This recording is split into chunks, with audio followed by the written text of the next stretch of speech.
Hello everyone, তোমরা দেখছো let's improve nursing channel.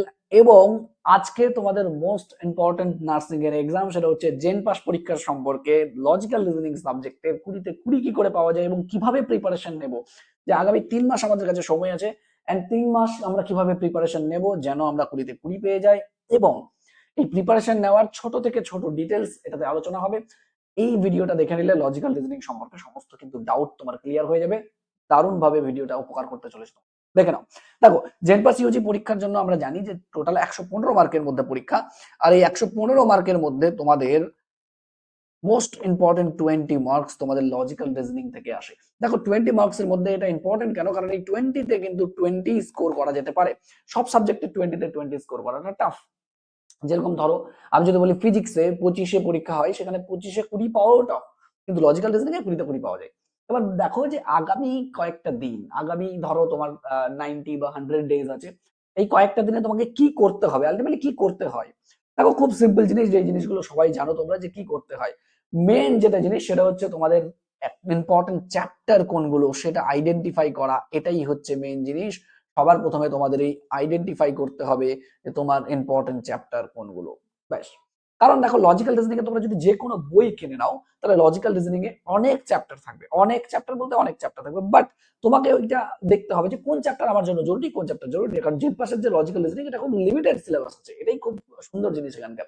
Number এই জন্য 20-তে 20 পাওয়া যায়, এই জন্য আমরা কনফিডেন্টের সাথে বলি যে আমাদের সঙ্গে পড়ো, 20-তে 20 পাবে। তো এখানে কোন চ্যাপ্টার গুলো পড়তে হবে সেটা আইডেন্টিফাই করো এবং তার কনসেপ্ট ক্লিয়ার করে দাও। এই কনসেপ্ট ক্লিয়ার করতে খুব যদি বেশি সময় লাগে, তোমার কিন্তু 1 মাসের মতো সময় লাগবে, তার থেকে বেশি কিন্তু সময় লাগা উচিত না। যদি তুমি ঠিকঠাক করে পড়ো, তাহলে 15 দিনেও হয়ে যেতে পারে এই কাজটা। তো 15 দিনে যদি 15টা চ্যাপ্টার টপ দেখে নাও, তাহলে 15 দিনে 15টা চ্যাপ্টারের কনসেপ্ট ক্লিয়ার করা কোনো ব্যাপার না। এবং তারপর মাত্র ডেইলি 1 ঘন্টা প্র্যাকটিস করতে হবে রিজনিং। বেশি না, মাত্র 1 ঘন্টা। আমি সবাইকে বলি যে তুমি ডেইলি যদি 1 ঘন্টা টাইম দাও, তাহলে 100 ডেজ আছে। 100 ডেজে 100 ঘন্টা, 100 ঘন্টা লজিক্যাল রিজনিং এ 20-তে 20 পেতে লাগবে না, হয়তো তারও কম সময় লেগে যাবে। মানে তোমরা যদি ঠিকঠাক গাইডেন্সে পড়াশোনা করো, তাহলে দেখবে যে এই 100 ঘন্টা টাইম তোমাদের জন্য এনাফ। ডেইলি 1 ঘন্টা তোমাদের জন্য এনাফ। এবার প্রশ্ন হচ্ছে যে আমি যে পড়বো, এই আইডেন্টিফাই করব মোস্ট ইম্পর্টেন্ট চ্যাপ্টার গুলো, এগুলো কোনগুলো। তাহলে এই জন্য আমি তোমাদের দেখো টপ 16টা চ্যাপ্টার আমি লিখে এনেছি, যেগুলো লজিক্যাল রিজনিং কোশ্চেনে দেখা গেছে লাস্ট কয়েক বছরের যে লজিক্যাল রিজনিং। কারণ আমরা জানি যে জেড পাশে লজিক্যাল রিজনিং পার্টটা ছিল না, এটা নতুন ইনক্লুড হয়েছে। 3-4 বছরের মাত্র অভিজ্ঞতা আমাদের, কারণ লজিক্যাল রিজনিং তার আগে ছিল না। এখানে 16টা চ্যাপ্টার আমি লিখেছি, এখান থেকেই কোশ্চেন গুলো ঘোরাফেরা করে।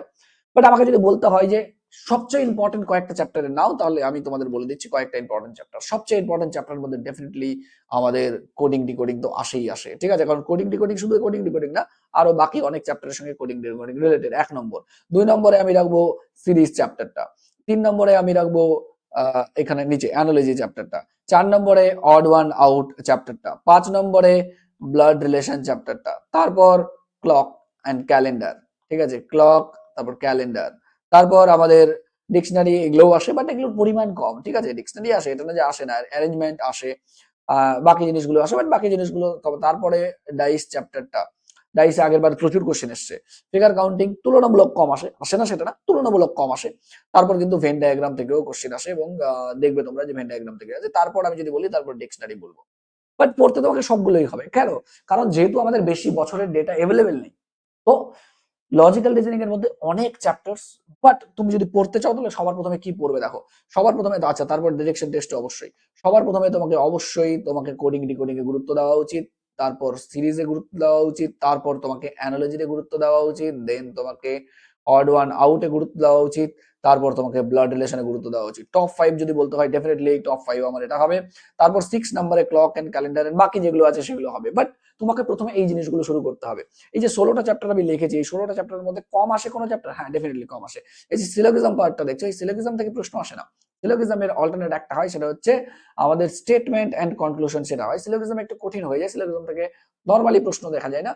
স্টেটমেন্ট এন্ড কনক্লুশন থেকে, সিটিং অ্যারেঞ্জমেন্ট থেকে খুব বেশি প্রশ্ন আমরা দেখবো না, ঠিক আছে। রোজ এন্ড র্যাঙ্ক থেকে একটা আসলে আসতে পারে। তো এই যে প্রশ্নগুলো আমি দেখালাম তোমাদের, এই যে লজিক্যাল রিজনিং এর কোশ্চেন গুলো, পিওয়াই কিউজ তোমাদের প্রথমেই দেখো। তোমার যে পিওয়াই কিউজ, পুরোনো বছরের যে কোশ্চেন গুলো, সেগুলো দেখো। দেখলেই তোমরা আইডিয়া পেয়ে যাবে কোন জায়গা থেকে কোশ্চেন আসে, কোন জায়গা থেকে আসছে না। কিছু কিছু চ্যাপ্টার্স আছে যেখান থেকে কিন্তু মাল্টিপল কোশ্চেন আসে, যেমন আমি যদি বলি অ্যানালজি থেকে মাল্টিপল কোশ্চেন আসে, সিরিজ থেকে মাল্টিপল কোশ্চেন আসে, ভেন ডায়াগ্রাম কোডিং ডিকোডিং থেকে মাল্টিপল কোশ্চেন আসে, একাধিক কোশ্চেন আসতেই থাকে, অড ওয়ান আউট থেকে আগেরবার প্রচুর কোশ্চেন এসছে, ঠিক আছে? তো হ্যাঁ, এইভাবে তোমরা কিন্তু পড়তে থাকো, ডেফিনেটলি এই চ্যাপ্টার্স গুলো রেডি করে নাও। আর তারপর কি করবে, চ্যাপ্টার গুলো যখনই তোমার রেডি হয়ে যাবে, ব্যাস তোমরা কিন্তু ডেইলি 1 ঘন্টা করে প্র্যাকটিস করো, ডেফিনেটলি তোমাদের কিন্তু দুর্দান্ত তোমরা নাম্বার পাবে। দেখো আমরা বারবারই বলি, আমরা সবাই বলি, আমরা যতজনই লেটস গ্রুপ থেকে পড়ে সবাই বলি যে সবার প্রথমে তোমাকে 3টে চ্যাপ্টারে গুরুত্ব দিতে, মানে 3টে সাবজেক্টে গুরুত্ব দিতে হবে। প্রথম সাবজেক্ট হচ্ছে বায়োলজি, দ্বিতীয় সাবজেক্ট হচ্ছে ইংলিশ, এন্ড তৃতীয় সাবজেক্ট হচ্ছে লজিক্যাল রিজনিং।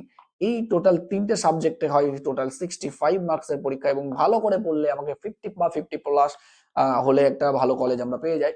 তো হিসাব করে দেখো, তুমি এখানেই 65 মার্কস আর 55 তুমি পেয়ে যেতে পারো। এই জন্য লজিক্যাল রিজনিং কিন্তু একটা খুব ইম্পর্টেন্ট পার্ট।